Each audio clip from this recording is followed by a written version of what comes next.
Hello and welcome to our video on the chemistry of cement and concrete.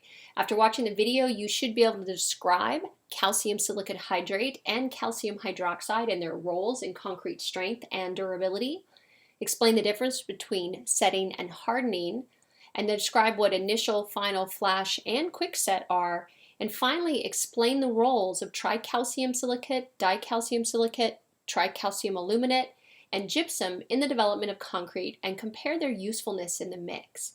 And all of this is important because concrete really is, as some might say, the backbone of civilization.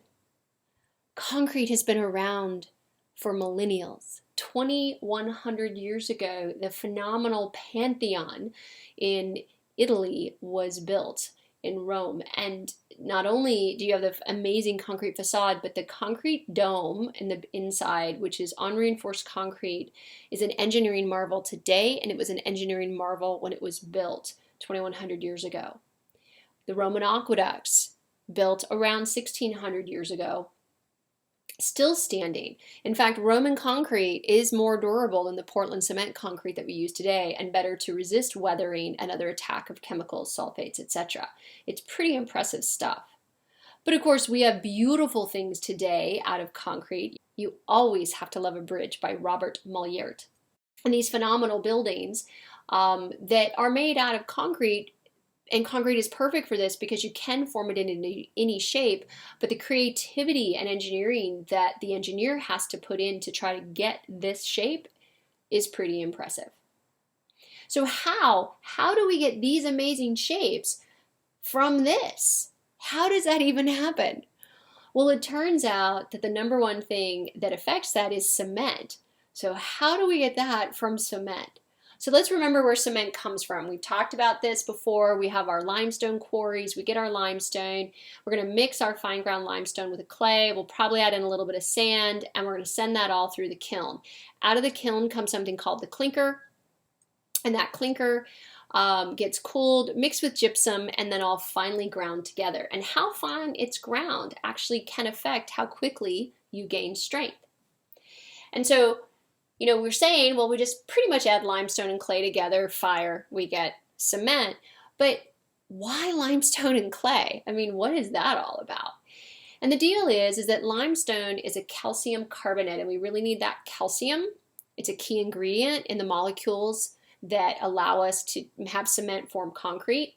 And it's not just limestone, chalk, seashells, the antacids that you might eat, all take calcium carbonate as a key ingredient. Now, clay-like materials, or clay, also known as argillaceous materials, one, they have a silica bond as their main molecule building chain. Of course, we're going to get more silica too from sands that are entered, but clays often contain iron oxide and alumina, both which are key ingredients that have effects that we look for. Alumina and the alumina ferrate that comes out of the bond are really useful because they can bring down the temperature of the kiln by as much as 50 degrees Celsius, which can save a lot of energy.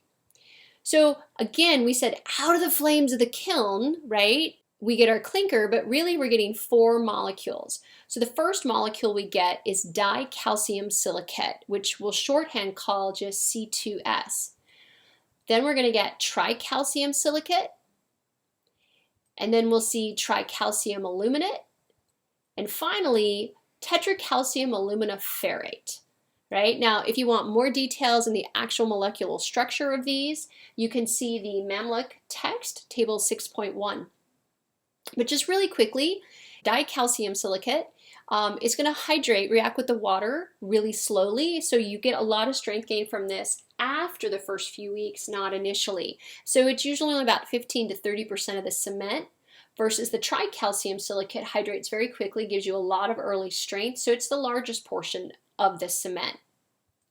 Now, tricalcium aluminate can provide some early strength, but it gives off a lot of heat of hydration, which can trigger both quick set and rapid set, and it's about 6 to 12% of your cement. And then your tetracalcium alumina ferrate does hydrate very rapidly, so it can give you some heat of hydration, but it doesn't give you a lot of strength. The iron does give typical Portland cement its gray color. All right, so That's great. Let's really see what this looks like. So we said that C2S hydrates slowly, and here's the C2S curve on a compressive strength versus time plot. And you can actually see within the first 20 days that you're not gaining a lot of strength at all. And in fact, it's the weakest of all molecules to give a strength gain. But then once it starts to gain strength, it's continuing on a really straight line. And, within 6 months, you're going to bypass the upper curve. Now that upper curve is our tricalcium silicate, which we said it hydrates very rapidly, and you can see that in less than a day or two, you can be up to 20 megapascals of strength, and by 10 days, you're definitely within 40 megapascals. So that is giving us our high early strength, and we say that it's responsible for initial set. Now there's the C3A, and it does hydrate quickly. We can see some minimal early strength up around 5 megapascals coming out of it very, very quickly, but it can trigger this quick set and flash set. Now, what do we mean by that? Well, let's see what that might look like. I thought it was more set, and I went through it, and I'm stuck in the concrete. Oh, for God's sake! What? You've left footmarks. Well, it was hardly perfect to start with, was it? You've already ruined the lawn with your concrete, and now I've walked on it. I'm sorry. It was supposed to look like lawn. How can it look like lawn? It's not green. How can it look like lawn? Please stop the music. Can we stop, please? Stop it!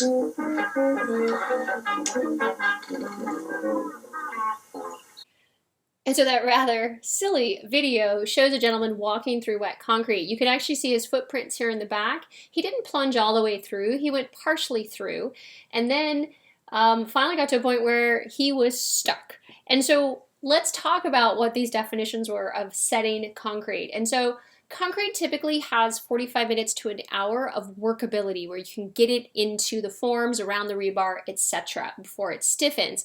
And that's if you don't add any chemicals to retard the setting of the concrete. And then in another 2 to 4 hours, you get full stiffening at what we call final set. Now, to think about this, when you first pour the concrete in, and you've seen video, it's very liquid, very thick, like a slushy. But at some point, if you've ever seen it being poured, you know that you could carve your initials in it. So that happens after initial set. It's stiff enough that it's holding its own shape, but by the time you get to final set, you cannot carve initials in there at all. And so that's the difference between initial and final set. Now sometimes we get into trouble and it sets a little bit quicker, or quick set, and so it takes less than 45 minutes to start setting up, so you might not get it into your forms all the way, and it's a little bit more than 10 minutes. Now, when it sets in less than 10 minutes, that is flash set, and that is trouble, because the truck that's delivering it could actually have flash set occur inside of the truck, and the drivers will actually feel it starting to stiffen up because it changes. It doesn't flow smoothly through the drum, so the drum rocks as it's spinning, and they can feel that all the way into the front of the truck. They need to then immediately kill the chemical reaction that's occurring, and believe it or not, sugar or absorbic acid are both able to do that. And a while back, before they had all sorts of chemicals they could add to help that from happening, drivers of cement trucks would just carry 10-pound bags of sugar and just throw the sugar in the truck, so they didn't have to chip it all out. So let's get back to our strength versus time curve. So as we finish looking at our chart, we still have our tetracalcium alumina ferrite left. And as we can see, it really does give us minimal early strength. But one of the things that we should notice is, wait a minute, what's this CSH2 that we see on here? Well, that's actually calcium sulfate, or that's our gypsum. And we had mentioned earlier, we add gypsum at the end. And the reason we have to add the gypsum is it actually slows down the reaction of our tricalcium aluminate, which we said can cause that quick set and flash set. But if you don't have any of the alumina type chemicals in there, then the gypsum by itself can cause flash set. So that's a little bit of a problem. We only add about 3 to 5% of this in our mix. Now, Really important to note when we're talking about this strength gain, it's after setting the long-term hydration when we start building our calcium silicate hydrate quantities. That strength gain is our hardening. Setting is just it getting stiff, but strength gain, hardening in concrete, actually continues over the life of the concrete, but we do expect 80 to 90% of the strength gain to have occurred within about 28 days. All right, so how does what we're seeing on that chart compare with what you might buy in the store? Well, your most common types of cement are 1 and 2, and if we look at types 1, 2, and 3, we can actually see that you have over 50% of the tricalcium silicate, as was mentioned earlier as far as percentages, and so of course you're going to see a lot of strength gain pretty quickly. Now we should notice that there are these types 4 and 5. They're more specialty type cements for, say, high sulfate or slow pores, and these actually have more dicalcium silicate in them. So we're going to expect very slow strength gain out of these mixes. And one other thing I want to point out is this blane fineness.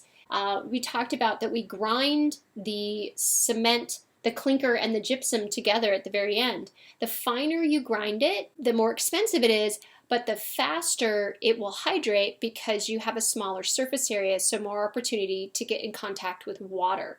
And so that type 3, which has a much higher fineness measure than the other types of cement, is more expensive.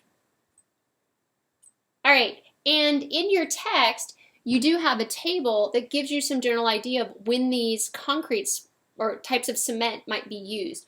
So type 1, 2 is pretty common here in the Bay Area. You're not going to need a type 4 unless you're, say, building a dam or some sort of large structure. If you want high early strength, you definitely want something that has a lot of the tricalcium silicate, which we saw has a high percentage, type 3 does, but also it's ground really fine, and that's how we get that fast track construction. Say you've got to go out and repair a road and you need people to be able to drive on it as quickly as possible. Now, in all of this description, we've talked a lot about this hydration and what that causes, and high heat of hydration or low heat of hydration.